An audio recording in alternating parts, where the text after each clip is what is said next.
Oke, selamat sore. Hari ini kita akan lanjut materi kita tentang review beberapa teknik data mining dan algoritma sisa yang telah sebelumnya kita bahas.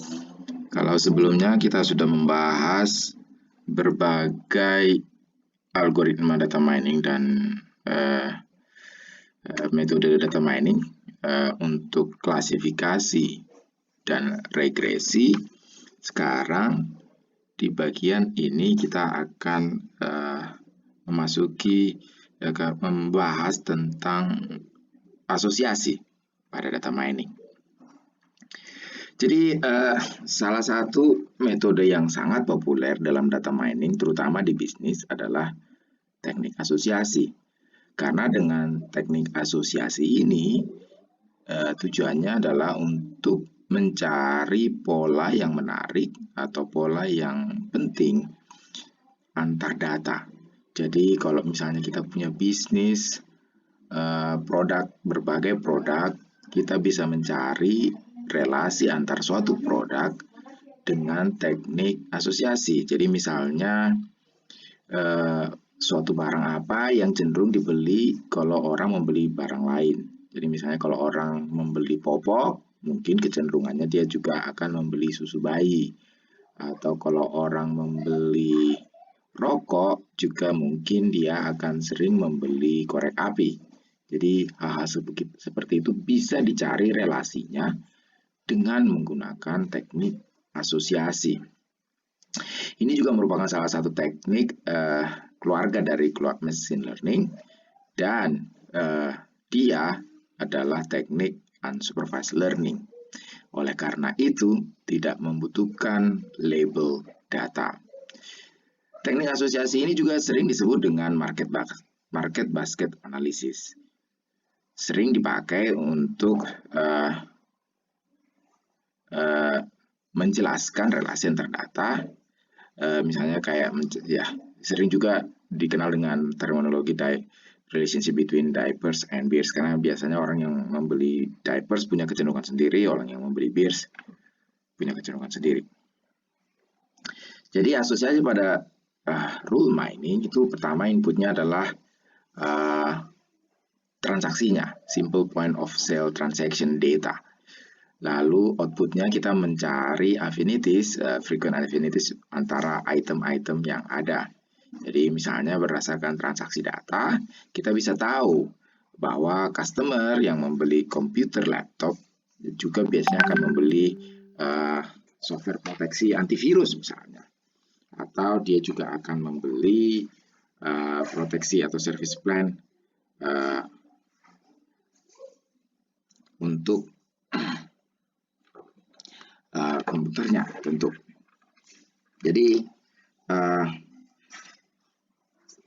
Jadi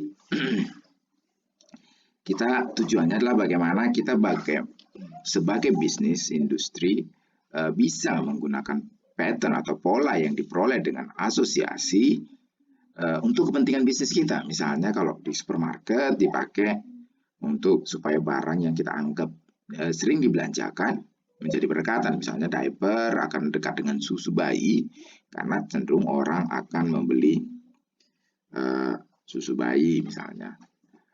Atau bisa juga kita memakai ini untuk promosi. Jadi barang-barang yang memang akan sering dibeli bersamaan kita promosikan sebagai satu paket. Jadi misalnya kalau beli susu bayi dapat juga sampo bayi misalnya, atau kalau beli diapers dapat beli package sabun bayi promosinya misalnya. Atau bisa juga kita menggunakan ini kebalikannya. Jadi barang yang kita anggap sering dipakai malah kita jadikan berjauhan. Tujuannya adalah supaya orang jadi lihat barang-barang lain, sehingga kemungkinan dia membeli barang lain jadi ada kemungkinan lebih besar. Ini sering kayak misalnya di lift, supermarket atau mall, biasanya dia menempatkan lift naik dan lift turun itu berjauhan. Tujuannya apa? Supaya orang minimal melihat toko-toko atau retail yang ada dalam satu lantai yang sama, sehingga punya kemungkinan untuk orang tertarik setelah melihat toko atau retail menjadi lebih besar.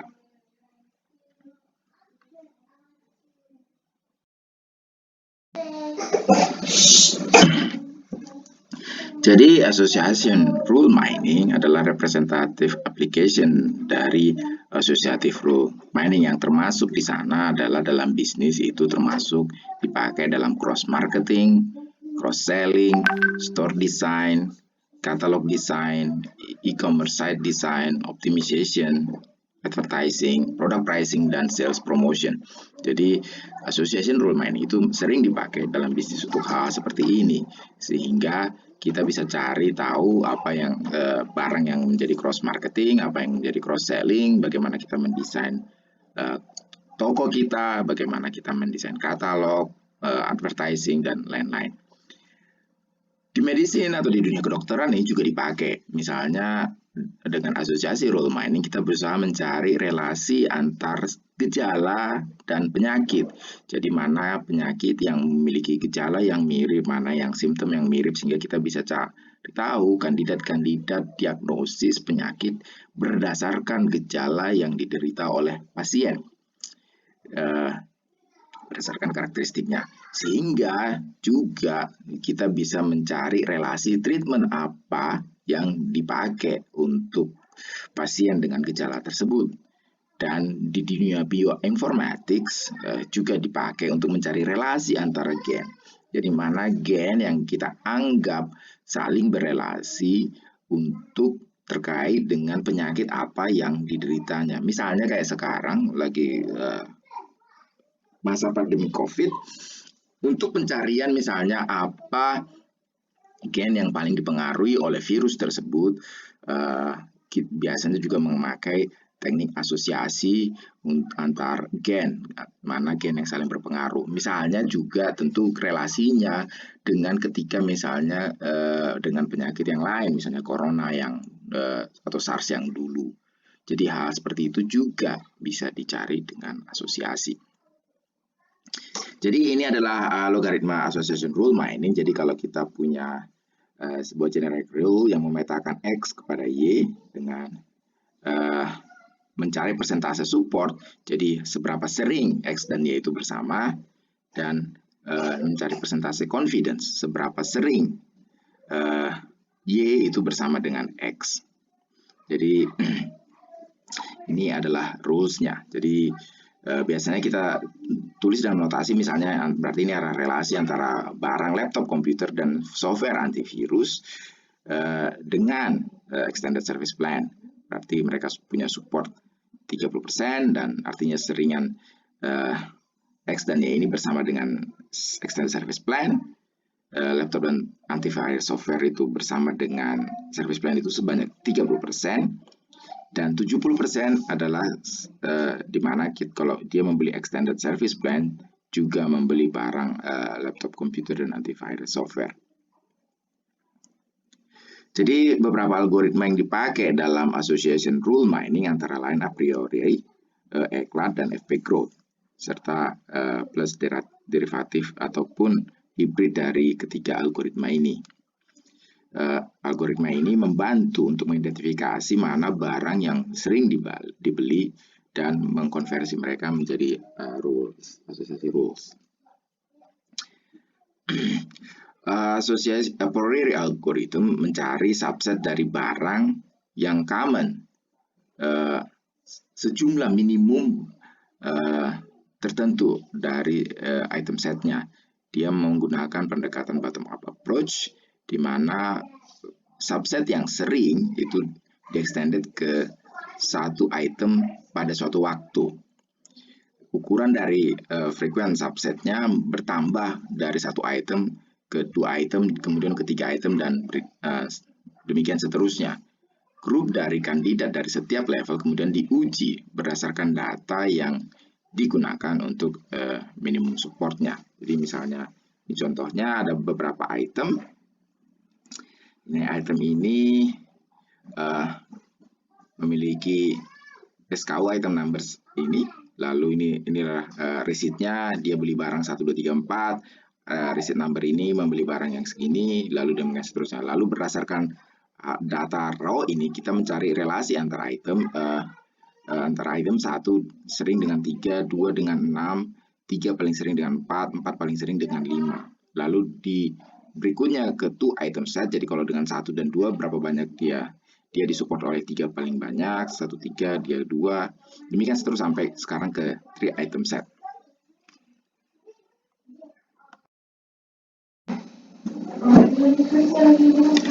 Berikutnya adalah clustering. Sama dengan asosiasi, clustering juga termasuk teknik unsupervised learning dan juga bagian dari machine learning family.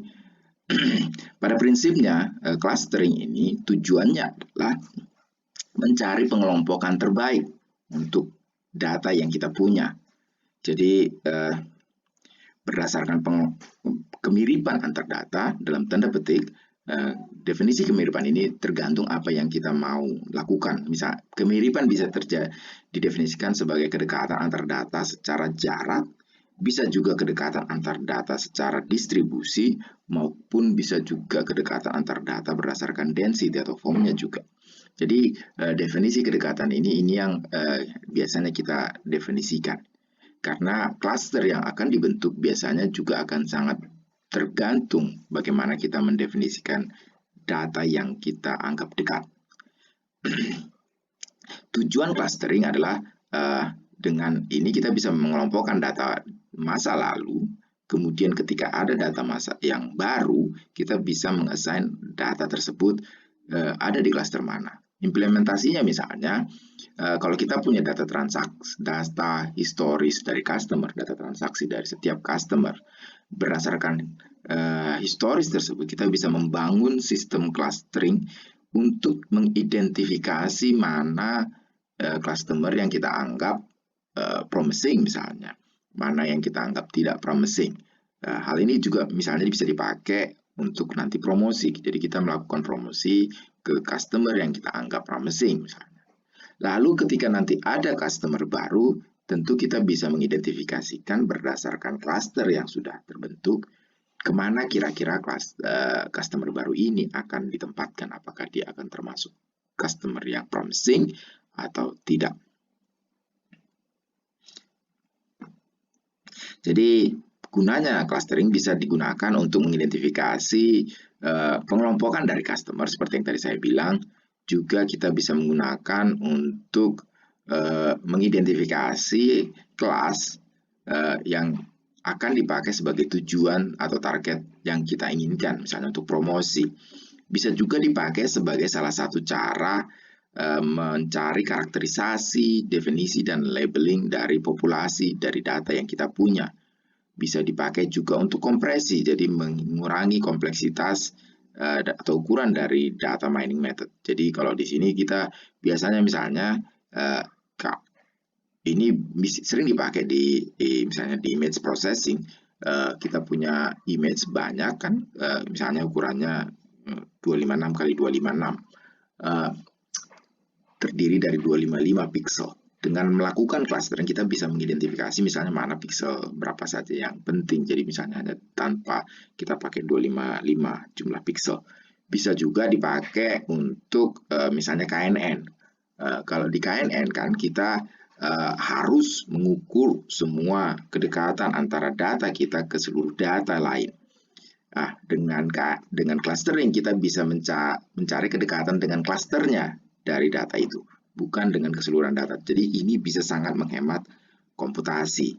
Clustering juga bisa dipakai untuk mengidentifikasi outliers dari data. Jadi mana data yang dianggap jauh dari semua cluster yang ada. Cluster juga bisa dilakukan untuk melakukan analisis method, untuk mencari distribusi dari data, mencari hierarchical komponen statistik dari data. Misalnya untuk K-means, K-most, dan lain-lain. Dipakai juga untuk neural network, misalnya untuk adaptive resonance theory atau self-organizing map atau SOM. Juga untuk fuzzy logic dan genetic algorithms. Yang sering menjadi tantangan terutama dalam pembentukan cluster kalau kita menggunakan clustering adalah berapa jumlah cluster yang akan kita bentuk. Karena tidak ada formulasi yang spesifik atau yang fix yang bisa dipakai sebenarnya untuk mencari tahu berapa sih jumlah klaster yang baik. Sehingga biasanya pendekatannya bisa berupa pendekatan heuristik saja. Jadi dicoba-coba dan berdasarkan pengamatan mana yang paling pas. Juga bisa dipakai tentu dengan menggunakan metode model selection seperti cross validation atau k-fold cross validation untuk mencari berapa jumlah klaster yang paling optimal.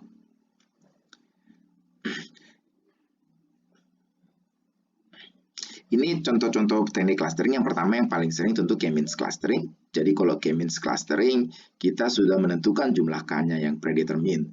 Nah, tentu bagaimana mencari K yang terbaik ini tadi itu yang bisa disebutkan seperti yang saya sebutkan di slide sebelumnya dengan cross validation atau heuristic. Jadi pada prinsipnya dengan K-means kita sudah tentukan dulu jumlah K cluster yang akan dibentuk.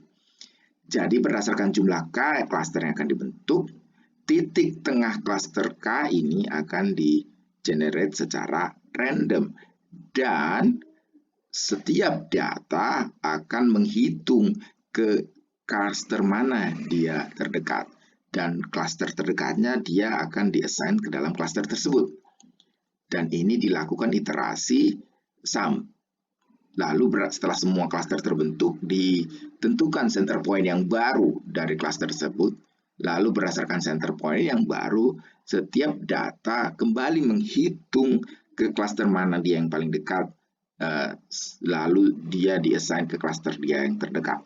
Demikian seterusnya sampai kita menganggap clusteringnya sudah convergence. Artinya tidak ada lagi data yang berubah clusternya di iterasi berikutnya. Atau ada data yang kita anggap jumlah data yang berpindah itu sudah lebih sedikit dari minimum yang kita harapkan. Jadi ini cara kerja K-means clustering. Jadi kita assign randomly titik-titik cluster, lalu setiap data itu akan mencari ke mana dia yang paling dekat dan di-assign ke cluster tersebut. Setelah dihitung, maka dari data di cluster tersebut dihitung center point yang baru seperti ini. Dan berdasarkan center point yang baru, kita hitung lagi ke cluster mana dia yang terdekat. Demikian seterusnya sampai tidak ada poin yang berpindah cluster atau jumlah yang berpindah cluster itu sudah lebih sedikit dari yang kita harapkan. Jadi kita pakai threshold tertentu. Oke, berikutnya teknik unsupervised learning adalah dimensionality reduction. Dengan dimensionality reduction, pada prinsipnya tujuannya adalah untuk mengurangi dimensi dari data. Hal ini penting pertama karena misalnya data kita terlalu besar dimensinya. Akibatnya, kalau kita datanya mungkin tidak terlalu banyak, menggunakan data berdimensi tinggi sangat rentan untuk menjadi overfit. Oleh karena itu, penting dilakukan dimensionality reduction terhadap data tersebut. Penggunaan kedua dari dimensionality reduction adalah untuk visualisasi. Jadi misalnya seperti di gambar ini, kita punya data lebih dari 2 atau 3 dimensi. Tentu akibatnya ini susah divisualisasikan karena kita tidak bisa merepresentasikan dia ke dalam lebih dari 3 dimensi. Oleh karena itu, kita bisa melakukan dimensionality reduction, memproyeksi data tersebut ke dimensi yang lebih sedikit, sehingga kita bisa plot dia di dimensi tersebut, seperti gambar ini. Jadi salah satu metode yang paling sering dipakai untuk dimensionality reduction adalah principal component analysis. Principal component analysis ini pada prinsipnya menghitung arah varians terbesar dari data dan ini bisa digunakan dengan menggunakan eigenvalues dari data. Biasanya arah vektor yang dengan eigenvalues terbesar itu adalah arah dengan varians terbesar. Jadi itu yang menjadi prinsipal komponen pertama. Lalu prinsipal komponen kedua adalah yang tegak lurus ortogonal dengan prinsipal komponen pertama. Lalu yang ketiga ortogonal dengan yang kedua, yang keempat berortogonal dengan yang ketiga, demikian seterusnya. Jadi kalau mau dipakai untuk dimensionality reduction, pada prinsipnya prinsip komponen dari data itu sama dengan jumlah dimensi dari datanya.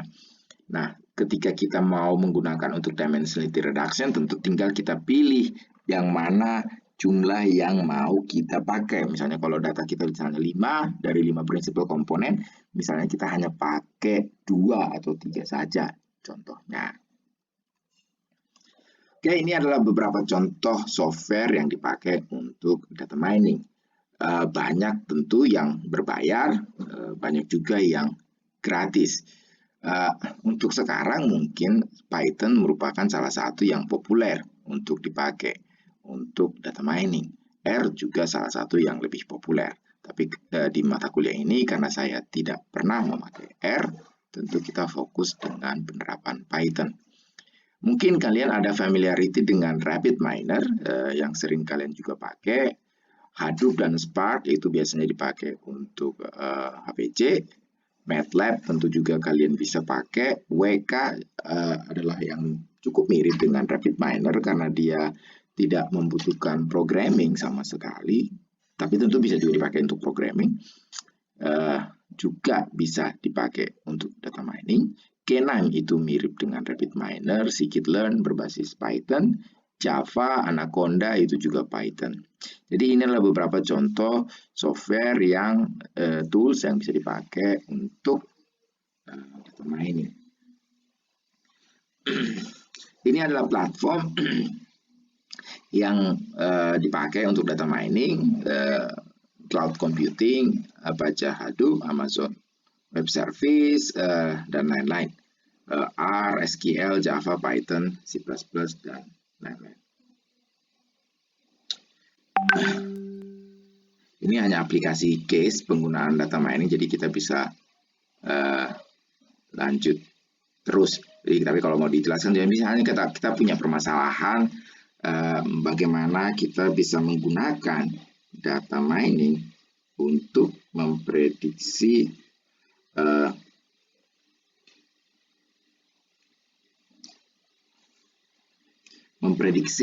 apakah sebuah film akan hit atau tidak dengan menggunakan data mining. Tentu yang bisa kita lakukan adalah kita mencari dulu apa features yang bisa dipakai.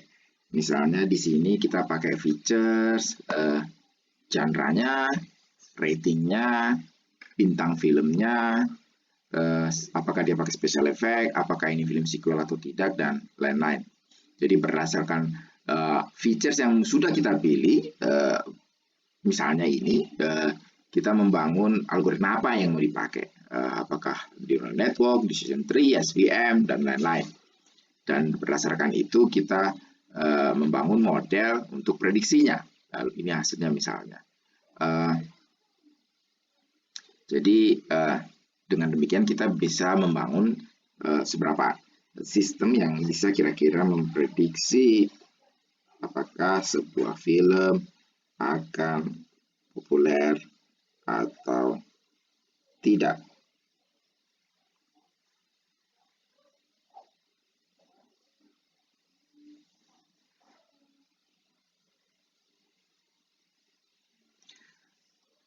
Berikutnya adalah masalah private isu dalam data mining. Yang pertama adalah privacy issues yang berkaitan dengan karena mungkin di data mining ada beberapa data yang akan bersifat private atau pribadi. Tentu ini sering menjadi masalah, terutama kalau kalian membuat data baru. Ini tentu penting, misalnya kalau nanti ada yang ditesis pakai data baru, dia harus mengumpulkan data bersifat private, maka perlu melakukan de-identifikasi, menghilangkan hal-hal yang bersifat personal. Misalnya nama, alamat, dan lain-lain yang kita anggap personal, nomor KTP. Tapi juga tentu ada data yang memang data personal tadi yang menjadi feature. Tentu ini juga butuh kayak persetujuan dari yang punya data privacy. Tentu pilihannya adalah memakai data yang sudah tersedia secara publik, karena biasanya data yang sudah tersedia secara publik itu sudah dilakukan de-identifikasi atau menghilangkan identitas personalnya. beberapa mitos dalam data mining. Yang pertama adalah data mining itu menghasilkan prediksi yang instan dan crystal ball. Ya kayak dukun gitu. Tentu ini adalah persepsi yang salah. Karena ketika kita menerapkan data mining itu akan sangat sensitif terhadap data yang kita punya. Bagaimana kita mentuning parameternya, apa metode yang kita pakai.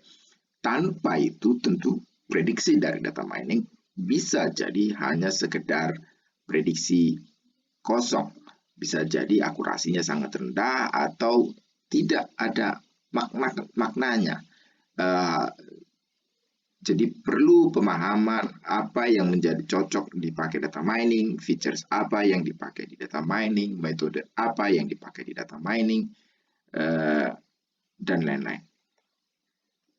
Lalu mitos kedua bahwa data mining misalnya belum dapat diterapkan dalam mainstream bisnis aplikasi. Tentu ini juga tidak terlalu tepat karena banyak perusahaan besar kayak Amazon, bahkan mungkin perusahaan berapa di Indonesia, Google, Yahoo, IBM, dan lain-lain, Facebook, sudah menerapkan data mining dalam proses bisnis mereka dan mereka memperoleh benefit yang besar dengan itu. Lalu data mining membutuhkan database yang separate dan dedicated. Tidak sepenuhnya benar karena data mining ini adalah salah satu advance dari teknologi database, sehingga kita tidak membutuhkan dedicated database secara spesifik. Lalu hanya degree tertentu yang bisa melakukan data mining. Karena dengan ada banyak tools yang ada sekarang, sebenarnya untuk menerapkan data mining itu tidak terlalu sulit, bahkan belajar sehari juga mungkin bisa. Yang mungkin menjadi kendala adalah kalau memang kita membutuhkan knowledge untuk mentuning metode tersebut atau mencari metode yang pas. Karena kalau hanya sekedar menerapkan tidak terlalu susah. Karena seperti yang kalian mungkin juga pengalaman, kalau hanya sekedar pakai tools yang sudah eksis itu tidak susah. Yang susah misalnya adalah bagaimana kalian pakai tools yang paling pas, pakai metode yang paling benar, yang paling baik untuk data tersebut, dan bagaimana kalian mentuning data itu menjadi parameter dari model tersebut sehingga hasil prediksi dari data mining adalah yang optimal. Data mining hanya untuk perusahaan besar yang punya banyak customer data. Tidak sepenuhnya benar karena ketika kita bicara data mining bisa dipakai untuk di tipe data yang sedikit, juga bisa dipakai untuk tipe data yang besar. Yang penting diingat adalah bagaimana kita bisa memprediksi dengan penerapan data mining kira-kira berapa benefit yang bisa diperoleh. Oke, itu tadi kita sudah banyak membahas berbagai metode data mining, aplikasinya, proses, metode, tools, dan lain-lain. Jadi mungkin hanya itu aja untuk minggu ini. Berikutnya ada project kali ini kita akan fokus dalam penerapan deep learning untuk bisnis. Saya sudah membagi, jadi pada prinsipnya kalian akan diminta membangun DNN untuk dataset yang sudah kalian pilih. Ada yang tidak memberikan dataset, jadi saya assign datasetnya. Ini kelompok 6. Karena tidak memilih dataset, saya assign dataset yang dipakai. Oke, jadi kelompok 1 ini membangun DNN tentu membangun pakai arsitektur DNN ini, bukan CNN, DNN semua. DNN dan macam-macam sih. Jadi ada DNN, ada RN, tapi pada prinsipnya pakai deep learning. Membangun DNN untuk sistem prediksi perilaku shopper dengan dataset ini. Kalian menginvestigasi tentu bagaimana kalian mendesain arsitektur yang paling pas. Jadi arsitektur apa yang paling bagus. Jadi kalian bisa variasikan berbagai hal. Misalnya jumlah layer, node, aktivasi, fungsi learning rate, optimizer, reclassification, dan lain-lain. Lalu kalian juga komparasi dengan teknik konvensional yang bukan DNN. Yang kedua pakai RNN untuk prediksi harga smartphone dengan RNN. Jadi sama prinsipnya, Jadi kalian mencari arsitektur terbaik dan komparasi dengan non-RNN. Lalu yang ketiga, pakai DNN. Yang keempat, pakai DNN. Yang kelima, pakai DNN. Yang keenam, karena tidak memberikan dataset, saya kasih dataset ini. Rekomendasi sistem juga, pakai DNN. Lalu prediksi kesuksesan promosi dari bank, pakai DNN, tapi gunakan semua datanya. Jangan pakai sebagian aja. Lalu prediksi rating, prediksi deteksi fraud, prediksi pembatalan hotel, pakai DNN. Saya mengharapkan kalau DNN di sini maksudnya adalah multi-layer perceptron. Kalau di ARN tentu pakai recurrent neural network. Jumlah hidden layer yang dipakai itu minimal 3 variasi. Jumlah arsitektur itu encoder dan decoder. Learning range-nya 3 variasi dan optimize-nya pakai 3 variasi. Jadi jangan hanya pakai satu arsitektur dan dicoba. Saya pengen kalian mencoba berbagai variasi di tugas ini. Ini yang minimalnya. Jadi tidak boleh kurang dari situ. Presentasi akan dilakukan di pertemuan 13, 14, 15. Jadi kalian punya waktu beberapa minggu untuk mengerjakan dan laporan akhir diserahkan lewat Google Drive mungkin di pertemuan 16. Ini penilaiannya 20% tentang metode literatur survei, 30 tentang metode yang digunakan, ini 30%, maaf, 30% untuk komparasi dan 20% kesimpulannya. Format laporannya pakai format IEEE, maksimum 10 halaman, tidak boleh lebih, boleh kurang.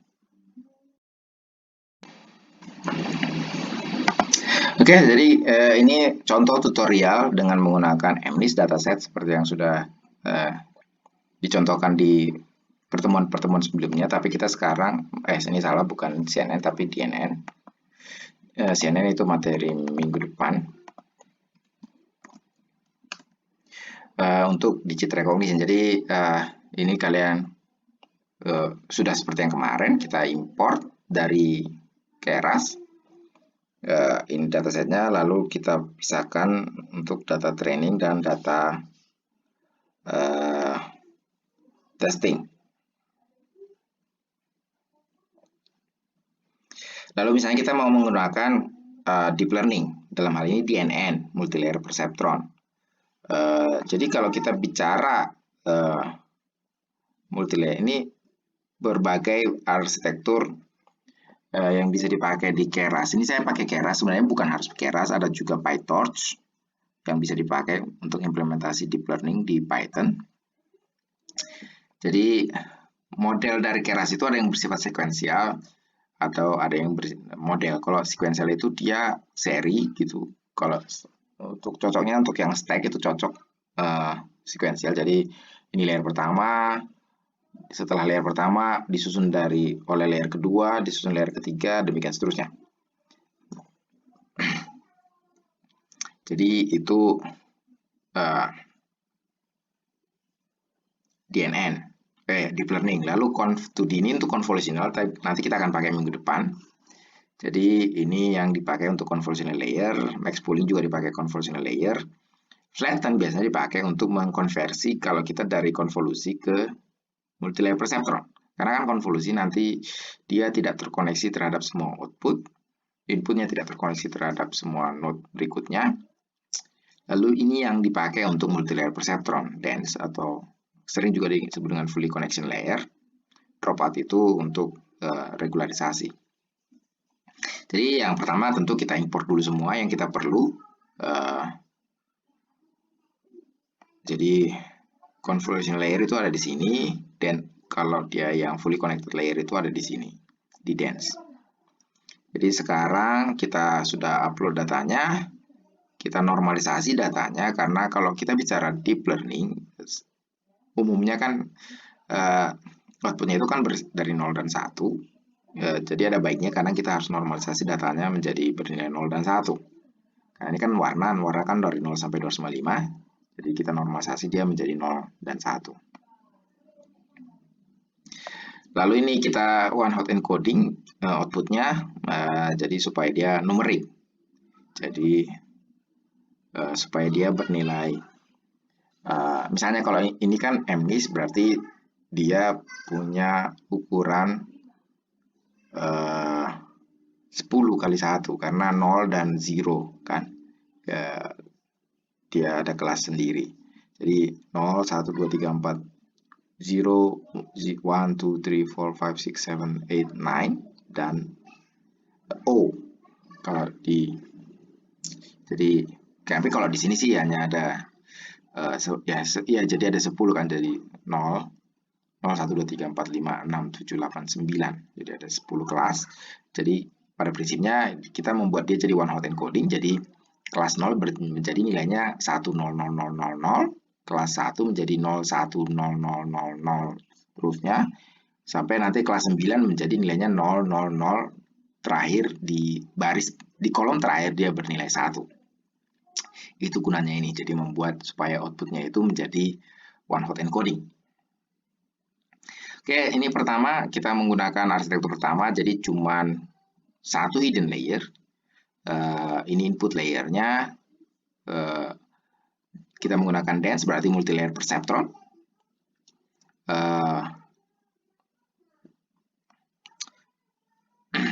Outputnya sama dengan jumlah inputnya, jadi input dimensinya adalah jumlah dari pixelnya.